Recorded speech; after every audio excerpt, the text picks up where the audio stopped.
Creo que queda claro que existen en la relación México-Francia las condiciones y la voluntad. Las condiciones para generar puntos de encuentro, la voluntad para materializar esos puntos de encuentro en intercambios de inversión y de comercio. Me corresponde ahora a mí hablar de las condiciones macroeconómicas de México. México es una economía que apuesta por la estabilidad, que apuesta por la globalidad y que apuesta por el cambio, por la transformación. Y desde el punto de vista macroeconómico, México no puede sustraerse de lo que ocurre en el mundo.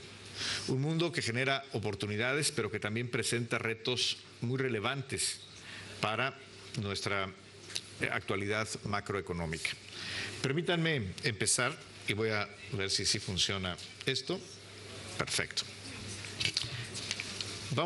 Quiero hacer un par de reflexiones sobre cuáles son los retos más importantes que enfrenta México derivado del entorno global en el que vivimos. El primero es que están ocurriendo de manera prácticamente simultánea dos fenómenos que a México le son desfavorables. Por un lado, la inminente normalización de la política monetaria en los Estados Unidos. ¿Qué significa esto? Que en Estados Unidos próximamente habrán de subir las tasas de interés. Para México, la economía de los Estados Unidos es muy importante, es el 80% de nuestro comercio exterior y es la influencia macroeconómica más importante que tenemos. Pero además ocurre en un contexto global en el que el resto de las economías desarrolladas van en sentido contrario. En Europa estamos viendo cómo el Banco Central Europeo, el ECB, está relajando las condiciones monetarias, tiene un agresivo programa de compra de activos y al mismo tiempo en Estados Unidos la Reserva Federal, es decir, el Banco Central de los Estados Unidos, empieza ya el camino para la normalización de su política monetaria, es decir, para elevar las tasas de interés. La consecuencia de este fenómeno ha sido una apreciación muy importante del dólar norteamericano frente a otras monedas, destacadamente frente al euro y también frente al peso mexicano. Para México, el hecho de que se eleven las tasas de interés en Estados Unidos implica, como para el resto de los países emergentes, que habrá una reasignación en los portafolios, es decir, menores flujos de capital y de liquidez disponibles para las economías emergentes, como es el caso de México. Nadie sabe con precisión cuándo, ni siquiera cómo subirán las tasas en Estados Unidos, pero es un hecho que esto ocurrirá ya dentro de pronto y representa para México un reto importante. El otro reto que se ha ya materializado es la reducción de los precios del petróleo. Para una economía exportadora de petróleo como es México, la reducción del precio del petróleo representa menores ingresos externos y particularmente para el gobierno mexicano menores ingresos públicos. Esta combinación de alza en las tasas de interés y menores precios del petróleo, sin duda es un reto muy importante con el cual tiene que convivir México y para el cual tenemos que estar preparados y responder. Al mismo tiempo, esto se da en un momento en el que vivimos fuentes importantes de incertidumbre en el mundo. Una de ellas importante, por ejemplo, es el desempeño de la economía china, ilustrado por lo que ha sido una gran volatilidad en su bolsa de valores. Y si bien acabamos de conocer el día de ayer un dato alentador respecto al crecimiento económico en China, no cabe duda de que es una fuente de incertidumbre. Como lo es también, por supuesto, los eventos que están ocurriendo en Europa, particularmente algo que seguimos con todos los días, que son los eventos relacionados con Grecia. ¿Todo esto qué significa para México? Si bien estamos lejos de China, estamos lejos de Grecia, lo que significa es volatilidad en los mercados internacionales y sobre todo aversión al riesgo, un menor apetito por el riesgo, que significa que los flujos de capital fluyen menos hacia los países emergentes como y más hacia destinos e instrumentos percibidos como con mayor. Entonces, ¿cómo estamos enfrentando este contexto global de inminente alza en las tasas de interés, caída del precio del petróleo, volatilidad, incertidumbre, bajo crecimiento en Europa, en Asia, en América del Sur, un crecimiento inconsistente en Estados Unidos. ¿Cómo lo estamos enfrentando? ¿Cuáles son los pilares de nuestra estrategia? Tenemos fundamentalmente tres pilares para hacer frente a esta situación. El primero, y es clave, es mantener los sólidos fundamentos macroeconómicos de la economía mexicana. Desde hace más de 20 años, México se ha caracterizado por ser una economía emergente con gran estabilidad a partir de políticas macroeconómicas responsables, y tenemos que seguir por ese camino, ahora más que nunca, dada la incertidumbre que enfrentamos. En segundo lugar, asegurarnos que proveemos suficiente liquidez para que el mercado cambiario opere con orden. Y tercero, y es tal vez la parte más importante, la mayor prioridad en la política económica del presidente Enrique Peña Nieto, es continuar con la implementación oportuna y exhaustiva de las reformas estructurales. Permítanme hablar en primer lugar sobre los fundamentos macroeconómicos. Primero, México se ha convertido en un país de baja inflación y queremos seguir siendo un país de baja inflación. Esto tiene que ver, en primer lugar, con la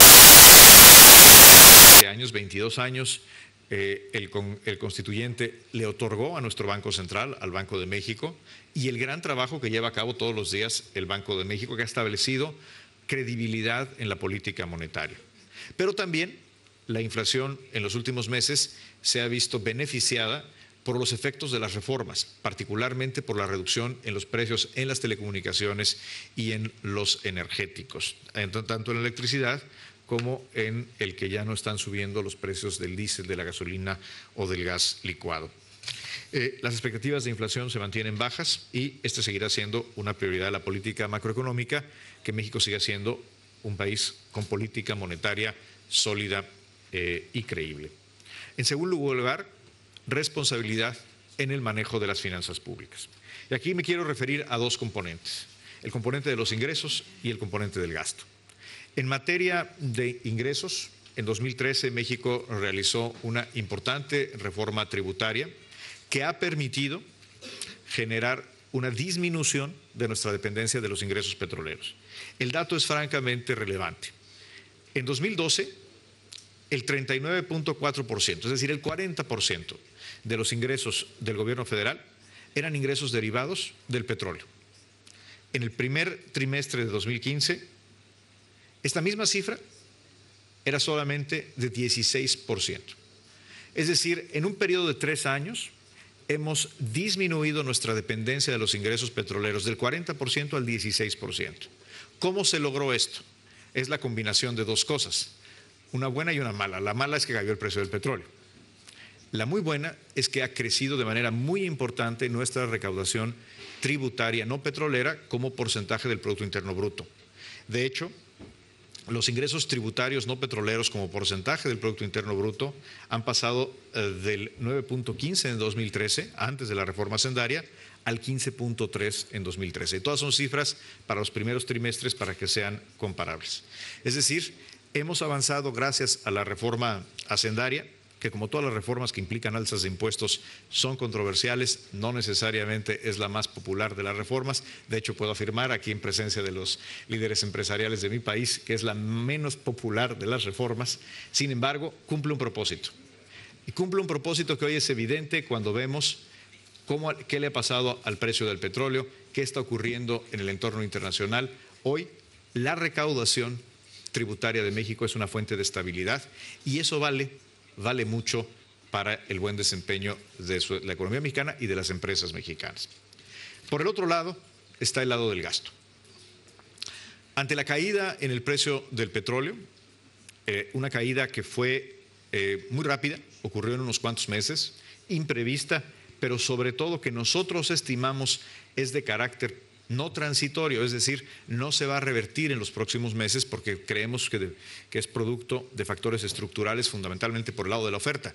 De hecho, en palabras más simples, hay más petróleo disponible en el mundo y esto ha generado un ajuste que creemos que será bastante permanente en el precio del petróleo. No regresará, en nuestra estimación, el precio del petróleo pronto a los niveles que nos tuvo acostumbrados en los últimos años y, por lo tanto, tenemos que tomar una decisión. ¿Cómo enfrentar una caída permanente en los ingresos? Una opción sería volver a incrementar los impuestos. Eso no lo vamos a hacer. El presidente de la República se ha comprometido de manera muy clara frente a la nación a no incrementar los impuestos ni a generar nuevos impuestos. Por lo tanto, esa opción está plenamente descartada. Quedaban entonces dos opciones. Una segunda opción sería, bueno, vamos a financiarlo con más deuda. Absolutamente irresponsable sería esa opción, porque estamos hablando de una caída permanente en los ingresos y los cambios permanentes no se pueden financiar con mayor endeudamiento. Por lo tanto, queda una opción y es la que está implementando el gobierno desde enero de este año, que es una reducción del gasto público. Es decir, le toca al gobierno, y aclaro, es al gobierno, no a las empresas, mucho menos a las familias mexicanas, le toca al gobierno apretarse el cinturón.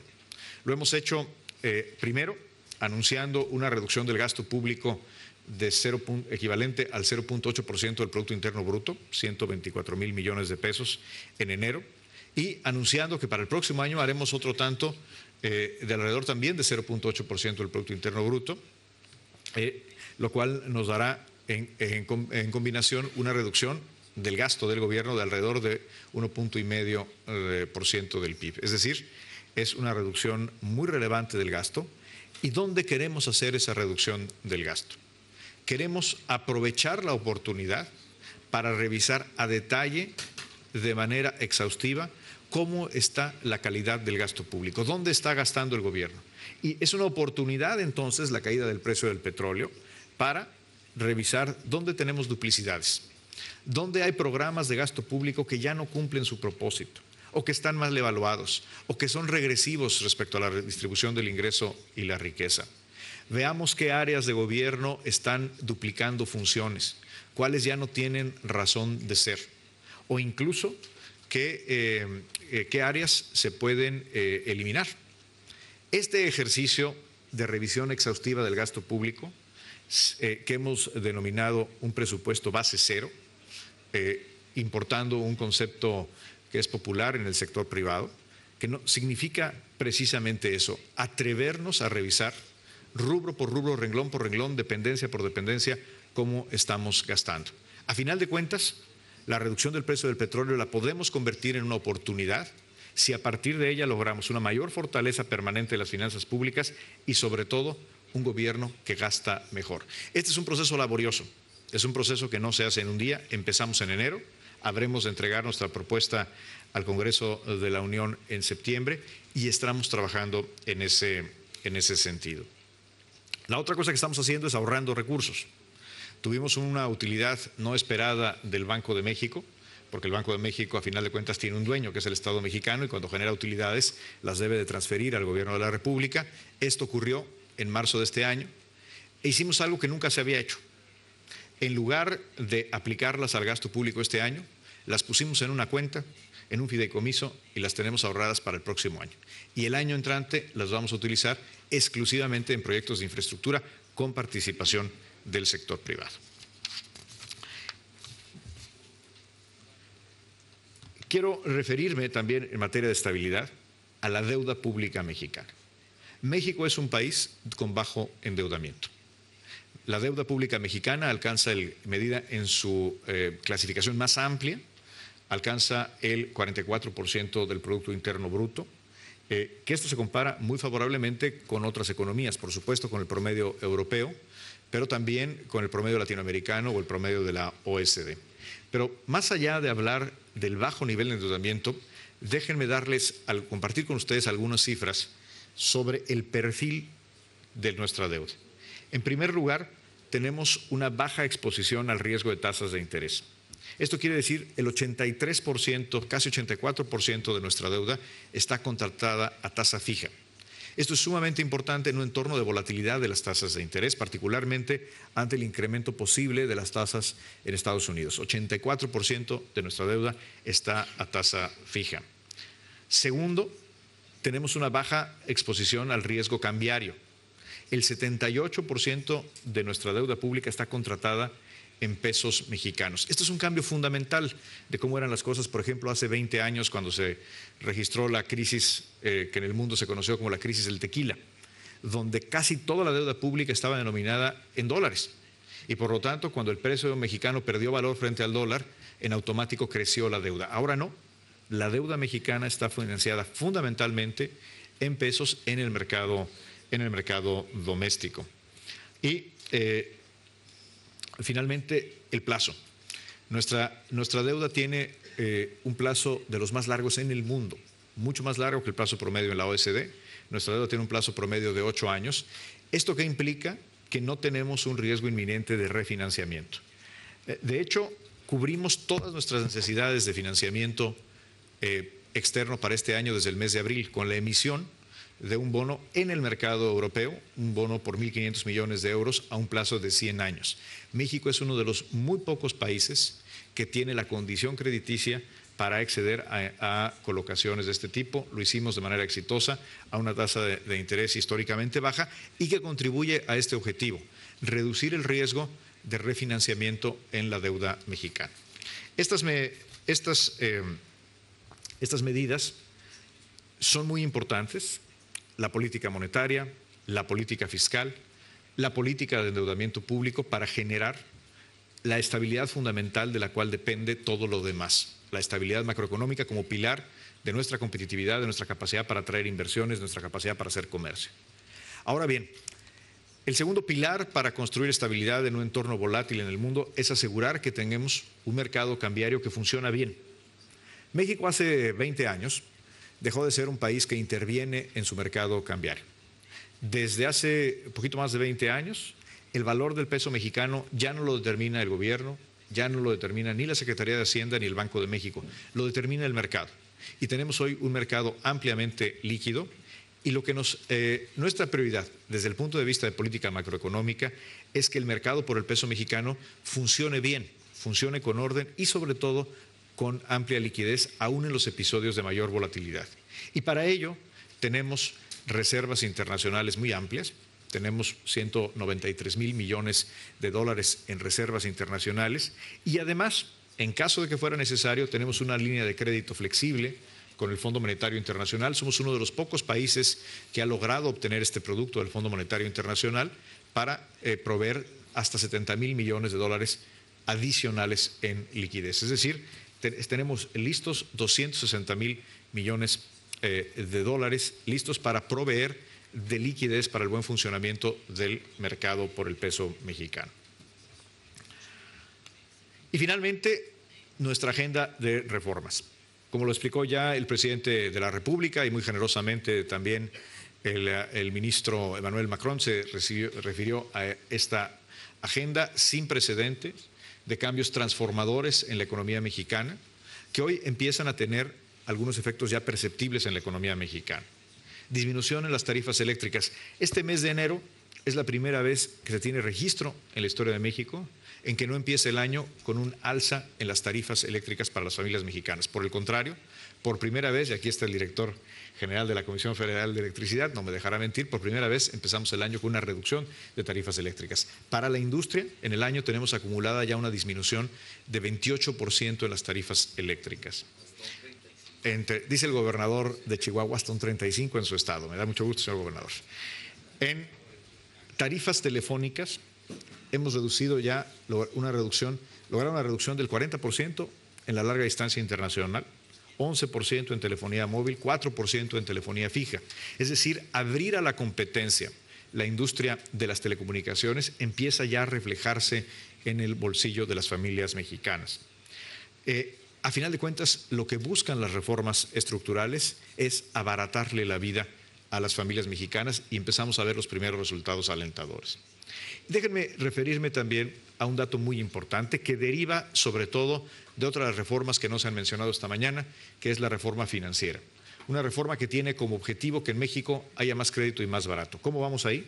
Bueno, de 2012 a 2015, el crédito al sector privado pasó de apenas ser 25% del PIB a ya más de 30% del PIB. Es decir, está creciendo la penetración del crédito bastante más rápido que nuestra economía y particularmente está creciendo el crédito a las pequeñas y medianas empresas. Me refiero a dos reformas de manera particular, la reforma en telecomunicaciones y la reforma energética. Primero, algunos comentarios sobre la reforma en telecomunicaciones. Esta es una reforma que requería una redefinición de la arquitectura constitucional de la competencia en este sector. Desde la propia Constitución se establecieron cosas como la creación de un instituto autónomo, un regulador que además concentra todas las atribuciones del sector que antes estaban dispersas entre distintas oportunidades, entre distintas instancias, generando oportunidades de litigio a los regulados. Se estableció por primera vez con éxito regulación asimétrica a los agentes preponderantes. Esto es algo que durante años intentaban los reguladores mexicanos sin éxito, porque se establecían medidas administrativas que después eran echadas abajo en cortes por no cumplir la Constitución. Ahora esto no es posible porque las medidas asimétricas derivan directamente y de manera explícita desde la Constitución. Y esto sin duda ha generado una nueva oportunidad de competencia que está ya capitalizando el mercado. Hace apenas 3 semanas, una de las principales empresas del mundo en materia de telecomunicaciones anuncia adquisición de activos por $4,000 millones, más inversiones adicionales por $3,000 millones en desarrollo de infraestructura para las telecomunicaciones. Se va a generar una nueva red compartida, pronto vendrá la licitación, se ha licitado una nueva cadena de televisión, se avanza en la transición a televisión digital terrestre y en general en las metas de conectividad. Permítanme ahora referirme a la reforma energética. La reforma energética, sin lugar a dudas, es el cambio económico más importante que se ha dado en México en décadas.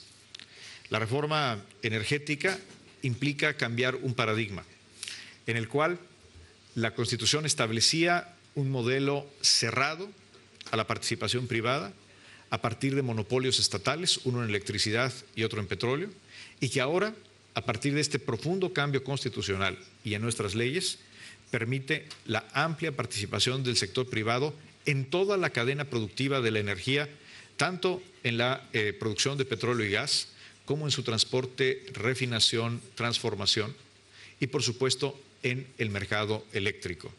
En materia eléctrica vamos a tener a partir del próximo año, por primera vez, un mercado de efectiva competencia, tanto en la capacidad como en el mercado spot de electricidad. Y estamos viendo cómo el sector privado cada vez participa de manera más creativa en distintos proyectos de asociación con el sector público. Acaba el director de la CFE de firmar un par de acuerdos que van precisamente en esa dirección. Estos acuerdos que se han firmado aquí con la Comisión Federal de Electricidad hubieran sido imposibles sin esta reforma energética. En la parte petrolera hemos iniciado ya el proceso de licitaciones en la primera ronda, la ronda 1. El día de ayer se asignaron por primera vez en más de 70 años de historia los primeros contratos al sector privado para la exploración de campos petroleros, en este caso en aguas someras. Y si bien el número de campos asignados estuvo por debajo de las expectativas, lo que estuvo a la altura de la expectativa fue la calidad del proceso, la transparencia con la que se llevó a cabo la licitación, que establece un precedente muy importante de confiabilidad en el proceso de apertura del sector energético mexicano. Esta licitación del día de ayer es un primer paso, es un buen primer paso, pero es apenas un primer paso. El Gobierno de la República va a continuar en el proceso de apertura energética. Por supuesto, habremos de analizar y aprender de las lecciones de esta primera licitación del día de ayer, escuchar el mensaje que nos está dando el mercado, revisar aquellos elementos técnicos que nos permitan tener licitaciones con una participación de mercado más nutrida, pero lo que no va a cambiar, primero, es la decisión estratégica del gobierno mexicano de continuar por este camino y segundo, el realizar licitaciones con los más altos estándares de confiabilidad, certidumbre y particularmente transparencia. Todo esto significa que México es un país que se está transformando. Desde hace casi 30 años, cuando México decidió incorporarse a la hoy Organización Mundial del Comercio, entonces era el GATT, México decidió cambiar radicalmente su modelo económico. Antes éramos un país que fundamentalmente exportaba petróleo. El 85% de las exportaciones de México hace 30 años eran petróleo. Hoy, el 88% de nuestras exportaciones son manufacturas. Somos el primer productor de automóviles en Latinoamérica, hemos ya superado a Brasil. El cuarto mayor exportador mundial del sector automotriz, tanto en autopartes como en vehículos. Somos el primer lugar en exportaciones en televisiones de pantalla plana. Es un dato que muy poca gente sabe, pero el país que más exporta televisiones de pantalla plana es México. Somos el primer lugar en el mundo en exportación de refrigeradores. Es un dato que tampoco se sabe. Y somos el tercer exportador de servicios de tecnologías de la información. De hecho, el contenido de exportaciones de alta tecnología de México está muy por arriba del promedio latinoamericano y está en línea con el promedio de la OSD. Y como ya lo dijo el presidente de la República esta mañana, somos y seguiremos siendo un país líder en la apertura comercial. No solamente por los acuerdos que ya tenemos firmados, sino por aquellos en los que estamos participando, como la actualización de nuestro acuerdo comercial con Europa y, por supuesto, la participación de México en el acuerdo transpacífico, del cual seguramente el secretario de Economía, Ildefonso Guajardo, hablará con amplitud más adelante en el día. Todo esto implica que, a pesar de ser un país emergente, a pesar de que estamos viviendo los efectos de la volatilidad y de la incertidumbre en el mundo, los mercados financieros distinguen a México con un trato más favorable que al de otras economías emergentes. Esta tabla que tienen ustedes en pantalla muestra cómo han evolucionado algunas variables económicas entre diciembre de 2012 y el día de hoy o el día de ayer. Nuestro tipo de cambio frente al dólar, por ejemplo, se ha depreciado en 22%. Sin embargo, otras monedas en el mismo periodo han tenido una depreciación significativamente mayor. ¿Qué significa esto? Que frente a otras monedas el peso mexicano se está apreciando. El bono local, por ejemplo, la tercera columna. El bono local a 10 años, nuestro bono ha incrementado en 59 puntos base. Comparen ustedes, por ejemplo, Indonesia ha crecido 300 puntos base, 309, Turquía 260, Sudáfrica 137, Brasil 336.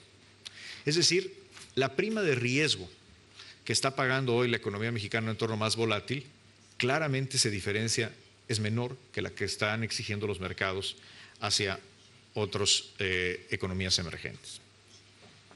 Finalmente, déjenme referirme al desempeño económico reciente de México y con ello terminaré. México está creciendo. Es una economía, no está creciendo al ritmo que queremos crecer. Las reformas, la agenda de transformación del presidente Enrique Peña Nieto está destinada precisamente a acelerar el crecimiento. Pero hoy, en un entorno de bajo crecimiento global, México está creciendo más que el resto de América Latina, está creciendo más que la OSD y, por supuesto, más que nuestro principal socio comercial, que son los Estados Unidos. El empleo en México está creciendo por arriba de la tasa general de crecimiento económico. De hecho, nuestra tasa de crecimiento del empleo es del 4.3% en el primer semestre del año. Al mes de junio, la creación de empleos formales es la más alta de la cual se tiene registro en la historia, con 745,000 plazas, e implica esto un proceso de formalización. Cuando el empleo está creciendo más que el resto de la economía, quiere decir que una parte son nuevos empleos y otra parte son empleos que antes eran informales, que ahora han migrado hacia la formalidad. Y este es un objetivo fundamental para la productividad del país. Por cierto, la combinación de mayores empleos, menor desempleo y baja inflación está generando que los salarios reales en la economía mexicana finalmente estén creciendo. De hecho, el crecimiento en el primer trimestre de los salarios reales es el mejor que hemos tenido desde el año 2002. Y esto naturalmente se refleja en el poder de compra de los consumidores. Vean ustedes, por ejemplo, las ventas internas de automóviles. Las ventas al mercado mexicano de automóviles están creciendo 20%. Esto quiere decir que las familias tienen el poder de compra, las empresas tienen la confianza para comprar un bien durable. Y si vemos los indicadores de consumo privado, por ejemplo, de las tiendas departamentales y de autoservicio de la asociación, la ANTAD, vemos también un crecimiento como muy claro, empieza a repuntar nuevamente el consumo privado. Y esto tiene una explicación. Esto quiere decir que las familias mexicanas empiezan a percibir un efecto positivo en su bolsillo. Termino haciendo las siguientes tres consideraciones. Primero, México es un país que hace de la estabilidad macroeconómica un pilar fundamental. Cuando vemos en el mundo episodios de pérdida de confianza de los mercados en países emergentes, nos queda muy claro que el camino a seguir es apostar por la responsabilidad fiscal, por una política monetaria creíble y por, insisto, nuestra estabilidad. Segundo, la agenda de política pública del gobierno del presidente Peña Nieto está claramente definida. Es la implementación de la más ambiciosa agenda de reformas probablemente que hoy hay en el mundo y que está ya en proceso, insisto, de implementación. Y finalmente, decir que todo esto tiene un propósito. A final de cuentas, el único propósito es que a los mexicanos les vaya bien.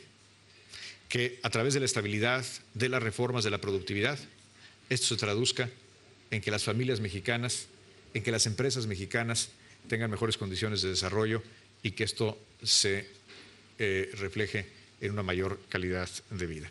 Muchas gracias por su atención y estoy a sus órdenes para preguntas o comentarios.